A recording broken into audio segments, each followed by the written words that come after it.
नमस्कार साथियों। अगर आपका बैंक खाता भारत के किसी भी बैंक में खुला है, चाहे बैंक सरकारी हो, प्राइवेट हो, एसबीआई हो, बैंक ऑफ बड़ौदा हो, बैंक ऑफ इंडिया हो, यूनियन बैंक, किसी भी तरह की बैंक हो, किसी भी प्रकार की बैंक हो, और अगर आपने उसमें अकाउंट खुलवाया हुआ है तो आज की इस वीडियो को ध्यान से देखिएगा, क्योंकि आपकी ज़िंदगी भर की जमा पूंजी पर भी खतरा आ सकता है।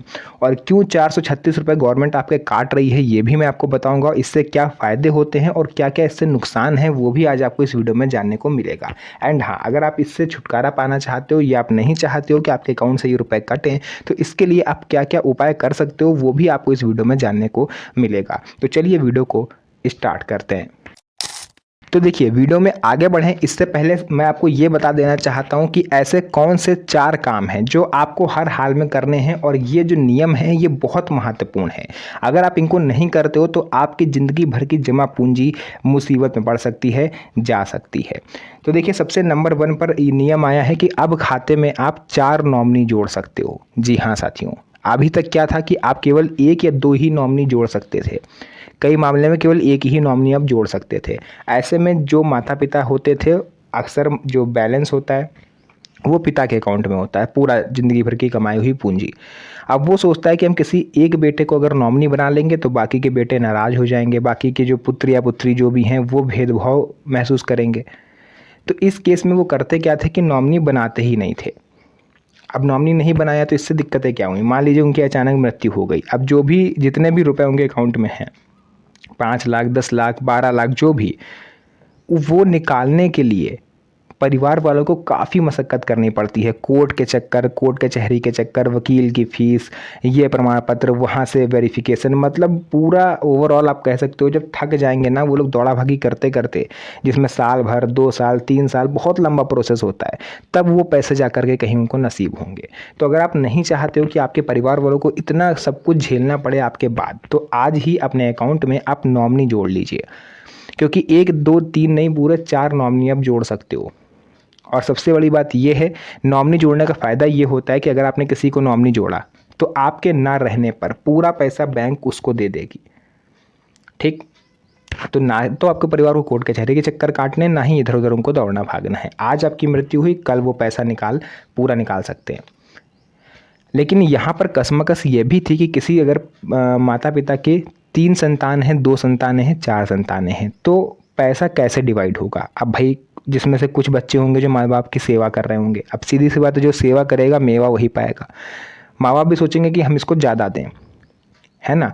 वैसे तो माता पिता की संपत्ति पर बच्चों का बराबर का हक होता है, लेकिन जो बच्चा उन्हें मार रहा है, पीट रहा है, प्रताड़ित कर रहा है, और एक तरफ एक बच्चा है जो सेवा कर रहा है, तो दोनों को समान पलड़े में तो नहीं रख सकते ना। तो ऐसे में नॉमिनी बनाने के बाद भी माता पिता को चिंता ये रहती थी कि दोनों को हम बराबर नहीं देना चाहते, तो इसका भी समाधान बैंक ने निकाला।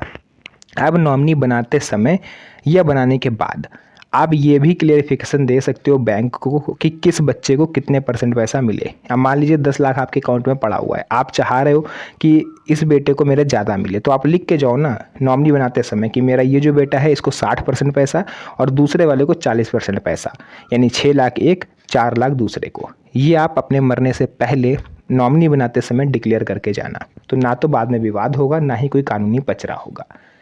तो ये एक बहुत बड़ी सुविधा है, आप इसका यूज़ ज़रूर करिए, क्योंकि ज़िंदगी का कोई भरोसा नहीं होता है, 1 सेकंड का भरोसा नहीं है। तो आप अपने पैसों को अपने परिवार के हवाले उत्तराधिकारी बना करके जाओ, ठीक है। दूसरा है नियम, मिनिमम बैलेंस का नियम। देखिए, अभी तक क्या था कि आपको मिनिमम बैलेंस मेंटेन करने की आवश्यकता नहीं थी, लेकिन अब बैंकों ने कर दिया है, रेगुलर सेविंग अकाउंट वालों को मिनिमम 3,000 से 5,000 रुपये अपने अकाउंट में रखने होंगे। अगर आप नहीं रखोगे तो 100 रुपये प्रति माह तक बैंक काटेगा चार्ज के रूप में। वहीं अगर आपका जीरो बैलेंस अकाउंट है तो फिर आपको 1 भी रुपया नहीं रखना। आपका जो बैलेंस है वो आप 10 रुपये रखो, चाहे 1,000 रखो, चाहे 10,000 रखो, उसका कोई बैंक आपसे कुछ नहीं मांगेगा। नियम नंबर 3, केवाईसी अपडेट कराना ज़रूरी। साथियों, अगर बैंक की तरफ से केवाईसी अपडेट का मैसेज आपको आ रहा है तो समय रहते केवाईसी ज़रूर पूरी करवा लें। बैंक खाता वरना फ्रीज हो जाएगा, तो आपकी जो भी जमा पूंजी है उसको अपना तो निकाल पाओगे, ना ही नया पैसा डाल पाओगे। तो मुझे नहीं लगता कि आप चाहोगे कि आपकी जो ज़िंदगी भर की जमा पूंजी, मेहनत की कमाई है, खून पसीने की कमाई, वो बैंक फ्रीज कर दे। आप क्या, कोई ऐसा नहीं चाहेगा। नियम नंबर 4, एटीएम डेबिट कार्ड वार्षिक शुल्क जो है बैंक अब काटेगा, पहले भी काटता था लेकिन अब थोड़ा एक्स्ट्रा काटेगा, क्योंकि इसमें नई सुविधा, कुछ नए फीचर्स बैंक लेकर के आ रहा है। वो हर बैंक का अलग अलग है, आप अपने बैंक से कॉन्टैक्ट करके पूछ सकते हो। इसके अलावा आप बात करते हैं 20 रुपये और 436 रुपये का चार्ज आखिर क्यों कटता है। देखिए, बहुत सारे लोगों के खाते में हर साल मई के महीने में 20 रुपये या 436 रुपये कट जाते हैं। असल में यह राशि बीमा योजना के प्रीमियम के रूप में कटती है। प्रधानमंत्री सुरक्षा बीमा योजना, प्रधानमंत्री जीवन ज्योति बीमा योजना। यदि आपके खाते से ये पैसे कटे हैं, 20 हो चाहे 436 हो, इसका मतलब इन दोनों बीमा प्रीमियम राशि, जो बीमा है, इनमें से किसी एक का प्रीमियम राशि कटा है।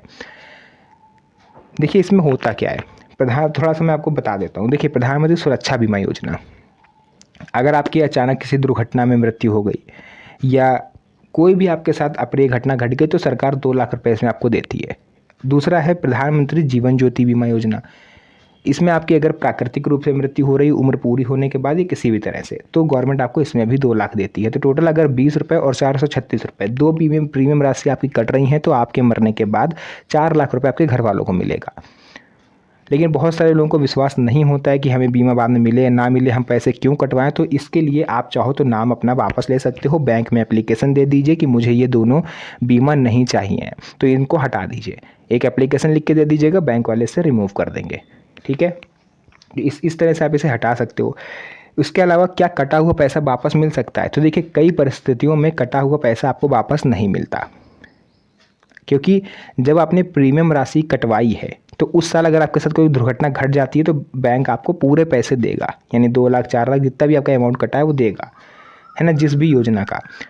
उसके बाद अगर आप नाम कटा लेते हो तो फिर पैसा बैंक आपको वापस नहीं करेगा। लेकिन कुछ मामलों में पैसा वापस हुआ भी है, अब वो डिपेंड करता है कि आपके साथ क्या केस है ना। बाकी महत्वपूर्ण सलाह ये है कि केवाईसी वगैरह आप अपडेट रखिए, सारे दस्तावेज टाइम टू टाइम अपडेट रखिए। और हाँ, सबसे महत्वपूर्ण, अगर आपका खाता 2 साल पुराना या 5 साल पुराना है तो वो बंद हो सकता है। अगर आप उसमें केवाईसी नहीं करवाते हो या फिर कोई एक्टिविटी नहीं करते हो, तो आपको हर 6 महीने में या तो पैसे डालने हैं या पैसे निकालने हैं। आप चाहो तो हर 6 महीने 500 रुपये जमा करो, अगले 6 महीने बाद आप उसी 500 को निकाल लो। तो इस तरह से आपका खाता एक्टिव भी रहेगा और बैंक भी ये समझे कि जो हमारा कस्टमर है वो एक्टिव और जीवित है। तो ये था पूरा का पूरा अपडेट जो मुझे लगा आपके साथ शेयर करना बेहद ज़रूरी है। सो मैंने इस पर एक डिटेल वीडियो बना दी। अब वीडियो पसंद आई हो, वीडियो को लाइक करिए, चैनल को ज़्यादा से ज़्यादा सब्सक्राइब करके रखिए, लोगों तक शेयर करिए ताकि हर किसी तक ये जानकारी पहुंच पाए। तो आज के लिए बस इतना ही, फिर से मुलाकात होगी आप सभी से एक और नई मज़ेदार वीडियो में। तब तक के लिए धन्यवाद। जय हिंद।